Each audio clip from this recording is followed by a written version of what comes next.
ہر شے کو بدعت بدعت نہ بناؤ۔ ام سلمہ سے آپ نے فرمایا ام سلمہ آج ایک فرشتہ ملنے آ رہا ہے بہت خاص، کسی کو دروازے کسی کو اندر نہیں آنے دینا۔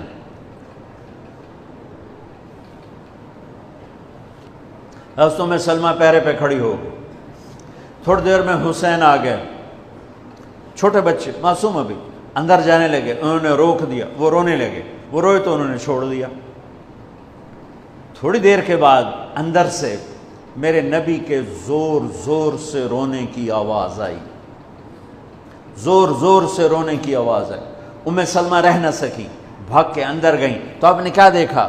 آپ نے حسین کو یوں سینے سے چمٹایا ہوا اور ایسے ہل ہل کے رو رہے تھے، ایسے بلک بلک سسک سسک کے رو رہے تھے، اور آپ کے آنسو آپ کے رخسار اور داڑھی پر اتر کر رہے تھے، اور آپ نے یوں بھینچا ہوا ایسے دبایا ہوا تھا۔ تو حضرت ام سلمہ نے کہا میرے ماں باپ قربان یا رسول اللہ، کیا ہوا؟ آپ ایسے تڑپ کے کیوں رو رہے ہیں؟ تو آپ نے روتی آواز میں کہا، بہتے آنسوؤں کے ساتھ، کپ کپاتے بدن کے ساتھ، کہ ام سلمہ یہ فرشتہ جو مجھے ملنے آیا تھا یہ میرے بچے کو دیکھ کر کہہ رہا ہے کہ آپ کی امت اس بچے کو قتل کر دے گی، اور جہاں اس کا خون گرے گا وہ مٹی مجھے دکھائی ہے اس نے، کہ میں اس لیے اس پہ رو رہا ہوں۔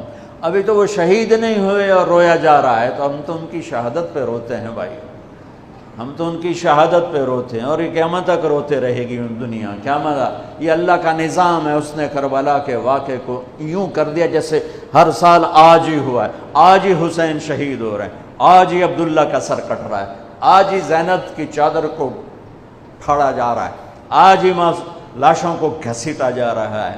وہ میں حیران ہوتا ہوں، ٹیپو سلطان سرنگا پٹم میں شہید ہوئے، دشمن کون؟ انگریز، کون؟ کافر۔ تو برطانوی لشکر نے ان کو توپوں کی سلامی دے کر دفن کیا اور عزت و احترام کے ساتھ دفن کیا، اور میرے نبی کے نواسے کی لاش کو ان کم بختوں نے کفن بھی نہ پہنانے دیا، جنازہ بھی نہ پڑھنے دیا، دفن بھی نہیں کرنے دیا۔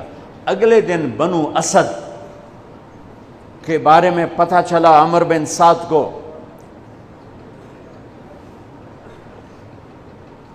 تو راتوں کہ وہ ان کو دفنانے والے ہیں، تو راتوں رات ان کو بغیر جنازوں کے مٹی میں دبا دیا اور اوپر پانی چھوڑ دیا کہ کوئی پتہ ہی نہ چلے حسین کی لاش۔ بنو اسد کا بوڑھا آیا، اگلے جب پانی خشک ہو گیا وہ آیا اور اس نے مٹی اٹھا اٹھا کے سونگنا شروع کیا۔ سبحان اللہ، سونگ رہا ہے، سونگ رہا ہے، سونگ رہا ہے۔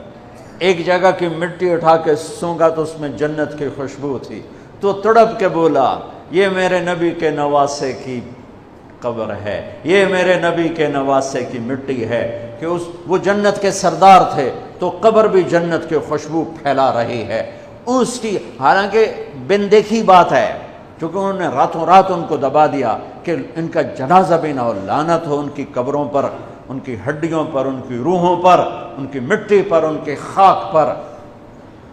سمجھ میں نہیں آتا۔ نبی کے گھر کے کتے کی بھی ہم تو عزت کریں گے اگر آج ہمیں پتہ چلے یہ نبی کے گھر کا کتا ہے۔ ان کم بختوں کے سامنے نبی کے نواسے کھڑے تھے، نبی کی نواسیاں تھیں اور نبی کی اولاد تھی، اور ان کے دل ایسے پتھر، آنکھیں ایسی اندھی، کان ایسے بہرے کہ انہوں نے ایسے تلوار چلائی جیسے سامنے کوئی رومی لشکر کھڑا ہو، یا جیسے سامنے کوئی فارسی لشکر کھڑا ہو۔ اتنے عظیم ہستیاں، میں کہاں سے بیان کروں؟ یہ وہ نسب ہے جس کو اللہ آدم تک محفوظ رکھے ہوئے ہے، اور میرے نبی نے فرمایا کل سبب منقطع الى يوم كل نسب وسبب منقطع الى يوم القيامة الا نسبي وسببي وسأبلها ببلالها۔ قیامت کے دن ہر رشتہ ٹوٹ جائے گا، ہر ناطہ ٹوٹ جائے گا، ہر سبب ٹوٹ جائے گا، لیکن میری آل کے ساتھ رشتہ باقی رہے گا، نسب کا رشتہ باقی رہے گا، سبب باقی رہے گا۔ میں اپنی اولاد کو پانی پلاؤں گا، میں نے اپنی اولاد کی سفارش کروں گا۔ اس لیے میرے بھائیوں، ویسے تو کسی کے عیب نہ دیکھو، کسی کی برائی نہ دیکھو، پر سادات کی برائی، وہ شیعہ ہو، وہ سنی ہو، وہ بریلوی ہو، وہ اہل حدیث ہو، جو بھی ہو، وہ اگر میرے نبی کی اولاد ہے تو ان کے پاؤں چومو، ان کے ہاتھ چومو، ان کا ماتھا چومو۔ یہ اللہ کے محبوب ہیں، اللہ کے پیارے ہیں۔ مجھے میری اولاد محبوب ہے، آگے ان کے پوتے ہو گئے، آگے ان کے بچے بچیاں ہو گئے، نواسیاں ہو گئے، پوتے پوتیاں ہو گئے، وہ ان سے بھی پیارے لگتے ہیں۔ میرے نبی نے اعلان کیا، میں اپنی نسل کو پانی لگاؤں گا قیامت کے دن، میں اپنی نسل کو پانی لگاؤں گا قیامت کے دن۔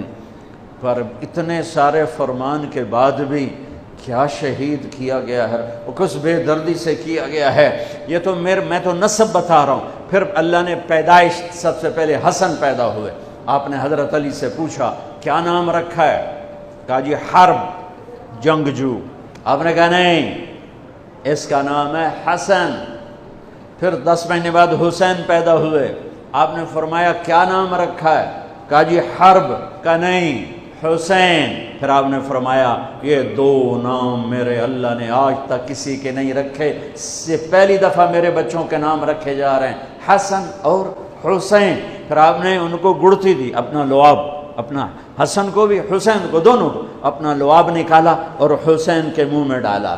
اور ایک ہفتے بعد دونوں کے ساتھ یہ کیا، ہفتے کے بعد بال منڈائے، عقیقہ 2 چھترے ذبح کیے حسن کے لیے بھی، 2 چھترے ذبح کیے حسین کے لیے بھی، عقیقہ فرمایا، گود کھلایا، حسن کو اٹھایا، انہوں نے پیشاب کر دیا، اب ہلے نہیں۔ مجھے نہیں یاد کہ میں نے اپنے بچوں کو چھوٹی عمر میں اٹھایا ہو اور اس نے پیشاب شروع کیا ہو اور میں نے اسے بٹھائے رکھا ہو، میں فوراً اٹھا کے ادھر، یا میں نے پتہ لگا پیشاب کر رہا، میں چاہتے اتھے باہر چھڑیا۔ لیکن میرے نبی نے، حسن نے بھی کیا، حسین نے بھی کیا۔ اور حضرت حسن کا تو واضح، آپ یوں لیٹے ہوئے تھے، آپ کا پیٹ سے کپڑا ہٹا ہوا تھا اور حسن آپ کے پیٹ پر بیٹھے تھے، تو ان کا جو پیشاب ہوا تو سیدھا آپ کی ناف میں گیا۔ اور نبی پاک ذات، پیشاب ناپاک، وہ تو ہر چیز، ہر ناپاک سے دور ہوتے ہیں، لیکن جب حسن نے پیشاب شروع کیا، میرے نبی ایسے ہو گئے، ایسے بالکل ایسے ہلے نہیں کہ بچہ کہیں پیشاب نہ روک دے۔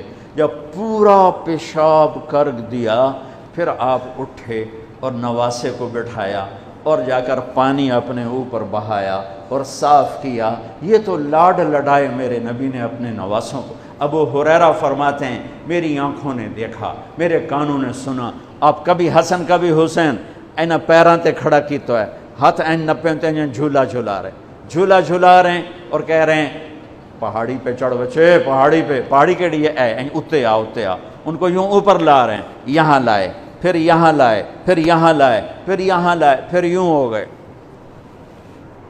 اور ان کے ہاتھ پکڑ کے یہاں تک پہنچایا، یہاں، اور پھر آگے بڑھ کے بوسہ لے کر کہا اے اللہ میں ان سے پیار کرتا ہوں، تو بھی ان سے پیار فرما۔